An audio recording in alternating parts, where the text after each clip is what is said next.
कोई एक थप्पड़ मारेगा तो घूसा उसको जवाब मिलेगा।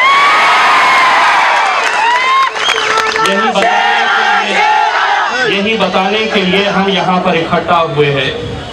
हम जैसे ही यहाँ पर आए, कुछ मीडिया वाले लोग गेस्ट हाउस के ऊपर मिले और उन्होंने कहा कि आपके आने की वजह क्या है, आप क्या यहाँ पर सियासत करने के लिए आए हैं। हमने उन्हें जवाब दिया, नाम है कि जहाँ कहीं पर भी जिस किसी के ऊपर भी अगर नाइंसाफी होती है, मजलिस वहाँ पर खड़ी रहेगी, पूरी ताकत के साथ खड़ी रहेगी। लेकिन आपने शेख यूनुस के साथ जो किया है वो सिर्फ इसलिए किया है कि वो एक मुसलमान था, इसलिए उसके साथ इस तरह की हरकत की गई है। और हम ये आपको बताने के लिए आए हैं कि यहाँ पर जिस तरह की हरकतें हो रही है, हमें बताया गया है कि इस गांव का एक इतिहास रहा है कि हर 2 साल को वहाँ पर इस तरह की घटनाएं होती रहती हैं। और किस वजह से हुई है? वजह इसकी सिर्फ यही थी कि शिव जयंती का दिन था और वहां पर एक झंडा लगाने के लिए इस तरह का एक पुलिस वाले को, और खासकर एक ऐसे मुसलमान बुजुर्ग पुलिस वाले के ऊपर हमला किया गया है। हम यहाँ पर यह बताने के लिए आए हैं, छत्रपति शिवाजी के साथ बहुत सारे मुसलमान लोग जुड़े थे। छत्रपति शिवाजी जब जंग लड़ने जाते तो उनकी हिम्मत की लोग दाद देते थे। वो अकेले लड़ने जाते थे और तुम एक ग्रुप बनाकर, एक गुट बनाकर एक गरीब, एक निहत्ते मुसलमान पुलिस वाले को मारने के लिए जाते हैं। तो हम तुम्हें ये बताने के लिए आए हैं, अगर छत्रपति शिवाजी महाराज अगर एक मर्द मराठा कहलाता था तो तुम लोग एक हिजड़ों की फौज है।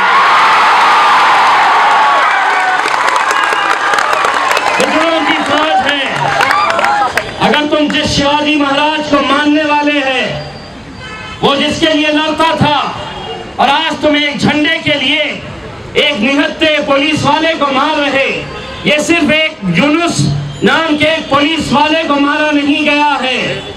इस राज्य में महाराष्ट्र के अंदर जितनी भी पुलिस है, इनके मुंह के ऊपर एक तमाचा रसीद किया गया है।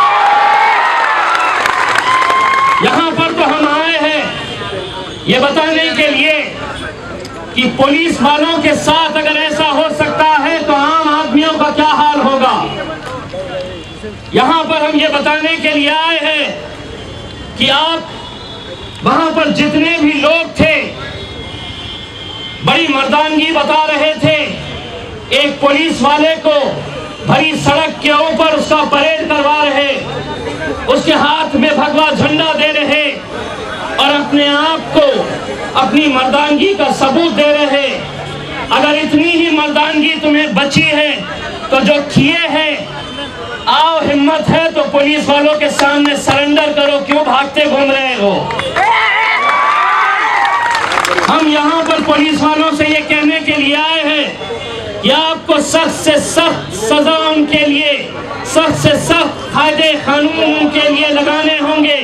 जो सबसे कड़ी कदम लगा सकते हैं उनके खिलाफ आपको लगाना होगा, क्योंकि आज अगर ये एक शेख यूनुस के ऊपर हाथ डाले तो एसपी साहब वो दिन दूर नहीं कि आपका भी गिरेबान पकड़ सकते हैं, आपका भी गिरेबान पकड़ सकते हैं। आपको इन्हें यहीं पर कुचलना होगा, यहीं पर कुचलना होगा। एसपी साहब ने कल जब फोन किया तो उन्होंने बताया कि साहब उस गांव के अंदर एक इतिहास रहा है।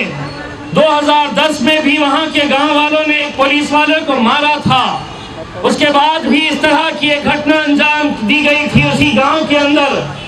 हम एसपी साहब को और यहाँ के पुलिस वालों को ये बताने के लिए आए हैं, अगर 2010 में ही आप उन्हें कुचल देते तो 2016 में ये यूनुस के ऊपर हाथ लगाने की हिम्मत नहीं करते।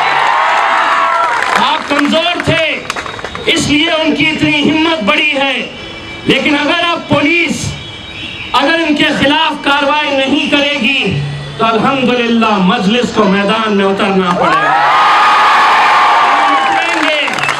डरने वाली और कमजोर जमात का नाम मजलिस इत्तेहादुल मुस्लिमीन नहीं है मेरे भाइयों। हम लड़ेंगे।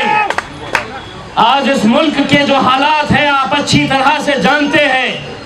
आज हमारे जो पुलिस वाले हैं, मैं उन्हें बताना चाहता हूं कि हम इंसाफ के लिए और हक के लिए लड़ने वाली जमात का नाम मजलिस इत्तेहादुल मुस्लिमीन है। हम सिर्फ बोलने वाली जमात का नाम नहीं है, हम जो बोलते हैं वो करते हैं। पुलिस वालों, आप लोग अच्छी तरह से जानते हैं कि जब छुट्टी के दिन एक पुलिस वाला काम करता है तो उसे आज तक सिर्फ 65 रुपये दिए जाते थे। एक दिन अगर पुलिस वाला छुट्टी के दिन काम करने के लिए आता था तो उसे 65 रुपये दिए जाते थे। नागपुर का अधिवेशन हुआ, वहां पर बड़े बड़े नेता खड़े हुए और उन्होंने कहा कि हम पुलिस वालों के लिए घर बनाना चाहते हैं, हम उनके ये करना चाहते हैं, हम उनके लिए वो करना चाहते हैं। मजलिस इत्तेहादुल मुस्लिमीन का यही वो आमदार है जो खड़े रहा और ये कहा कि आप उन्हें बड़े सपने दिखाइए मत। आप 65 रुपये उन्हें देते हैं, वो 65 रुपये क्या मायने रखते हैं? अगर एक मजदूर मजदूरी करने के लिए जाता है तो उसे 400 रुपये और 500 रुपये रोज के मिलते हैं और इन पुलिस वालों को आप 65 रुपया देते हैं। अल्हम्दुलिल्लाह हमने वो बात सरकार के सामने डट कर रखी। नतीजा ये हुआ कि 15 दिन के अंदर जिन पुलिस वालों को 65 रुपये मिला करते थे, यही वो मजलिस इत्तेहादुल मुस्लिमीन का आमदार है जिसकी वजह से अब वो 65 रुपये बढ़ाकर उन्हें 900 रुपये से 1800 रुपये। इसलिए पुलिस वालों, मजलिस से थोड़ी मोहब्बत करना सीखें।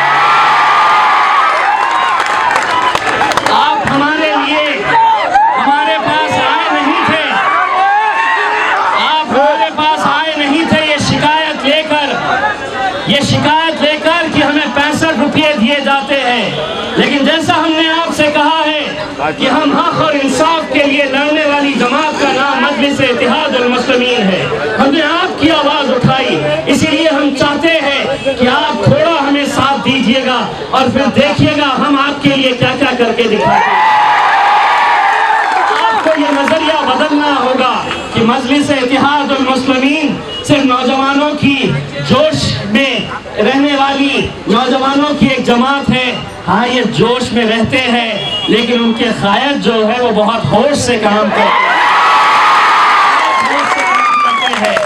मेरे दलित भाइयों को मैं बताना चाहता हूँ कि आज जो मुल्क के जो हालात है उस हालात से आपको आगाह करना चाहते हैं कि आज जवाहरलाल नेहरू यूनिवर्सिटी के अंदर जो हो रहा है, आज जो बहस छिड़ रही है, आज जट लोगों के लिए हरियाणा के अंदर जिस तरह का माहौल तैयार किया गया जा रहा है, वो जाट लोगों को रिजर्वेशन के लिए नहीं हो रहा है।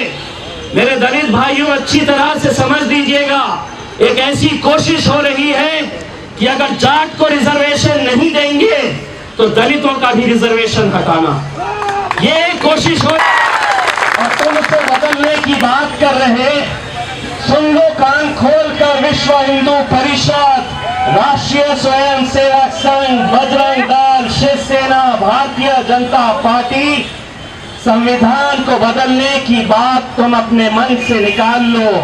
राष्ट्रीय स्वयंसेवक संघ, आरएसएस वालों सुन लो, पिछले 65 सालों में तुम अपनी चड्डी नहीं बदल पाए। संविधान क्या बदलोगे? एक मर्तबा अपनी ताकत को आजमाओ। हम ये बार बार कहते हैं कि अगर दलित और मुसलमान एक प्लेटफॉर्म के ऊपर आ गया तो यकीन मानिए सिर्फ महाराष्ट्र नहीं, पूरे हिंदुस्तान की सियासत बदल कर दिखाएगा।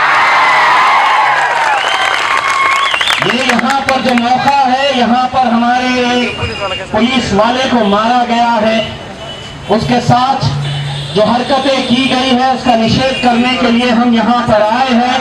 हम सरकार से अपील करने के लिए आए हैं। एक पत्रकार ने जब पूछा कि आप क्यों आए हैं, तो मैंने कहा पब्लिक ने मुझे चुनकर दी है घर में बैठकर रोटियां सेकने के लिए। जहाँ पर भी भी नाइंसाफी होगी, मजलिस वहां पर जरूर जाएगी और इंशाअल्लाह पूरी ताकत के साथ डटकर हम लड़ते रहेंगे अपने हक के लिए। जहां पर भी नाइंसाफी हो रही है हम वहां पर डटकर खड़े रहेंगे और इंशाअल्लाह आगे वाला वक्त जो रहेगा हम आपके शहर लातूर में भी बड़े जमकर आना चाहते हैं और इंशाअल्लाह जब चुनाव का वक्त आएगा तो इंशाअल्लाह हम ये भी देखना चाहते हैं कि लातूर के अंदर बहुत हो चुका है, हम यहाँ पर नीले और हरे झंडे लहराने के लिए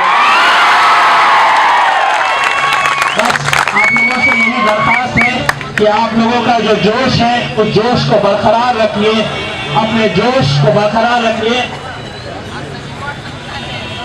एक आप में खत्म होगा, ये महफिल यहीं पर बर्खास्त हो जाएगी। आप लोग पूरे अमन के साथ, पूरे शांति के साथ अपने अपने घर की तरफ चले जाइए। अब आप लोगों की जो जिम्मेदारी है वो इंशाअल्लाह वो जिम्मेदारी हम पूरी करने के लिए हम यहाँ से एसपी साहब से मिलेंगे, पुलिस वाले से मिलेंगे, लेकिन ऐसी कोई हरकत नहीं होनी चाहिए, ऐसी कोई हरकत नहीं होनी चाहिए जिसकी वजह से मजलिस का नाम खराब होगा। यही उम्मीद करते हैं और इंशाअल्लाह आप लोगों से दोबारा आकर मिलेंगे, तब जमकर बातें होगी। बहुत बहुत शुक्रिया।